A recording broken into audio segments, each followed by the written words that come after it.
Now, during the night, an American distributor has accidentally leaked the brand new Line 6 HX Stomp XL. Now, this is the brand new guitar processing unit that's allegedly going to be released in 2021 from Line 6. Now, nothing yet has been officially confirmed, so we don't really know too much about this product. We've only seen a few pictures of it, but it looks pretty official from what people are saying online, and it looks pretty interesting. Now, obviously, recently, a lot of guitar companies have been taking their guitar modeling effects units and making them smaller. The prime example of this is the brand new Boss GT1000 core, very similar to the original Line 6 HX Stomp with the 3 foot switches. Now, a common problem people have with these smaller guitar processing units is the lack of foot switches and the lack of customization and what you can map within the foot switches. Obviously, with the HX Stomp, the foot switches are usually used for stomp boxes, like turning your effects on and off, your tuner on and off, and also like your guitar overdrive, whatever you have set up. But the HX Stomp was really popular amongst guitarists due to its size, its accessible price point,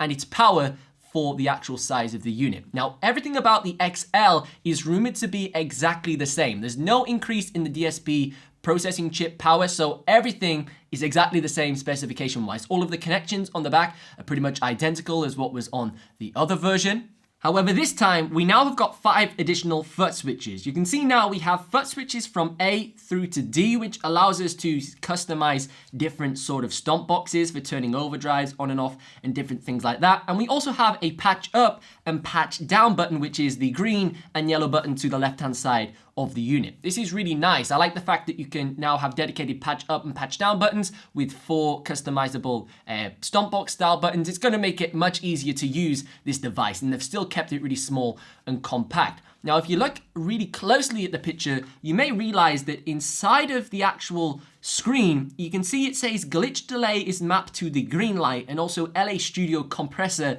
is mapped to the yellow light. So one may assume that the actual patch up and patch down buttons are reassignable and you can change the modes, similar to what we can do with the Boss GT1000 core. We've got manual mode, and we also have a memory mode, which allows us to switch up between the presets, and then we switch into manual mode, which allows us to switch between the stomp boxes that are actually mapped within that patch. I'm feeling like something similar must be happening here with the Stomp XL. Now, in terms of the connections on the back of the HX Stomp XL, everything seems to be pretty much the same as the HX Stomp. We've still got our effects loop, our stereo send, and our returns as well. We've got stereo input, we've got a stereo output, headphone, we've got MIDI integration, USB, expression connection, and the volume knob located to the rear of the device. Everything seems to be pretty much the same. Something I really do like about the HX Stomp XL is the fact they've put all of the connections on the back of the device. I think this is going to make it much easier for cable managing on your pedal board, and also keeping it really tight on your board and getting pedals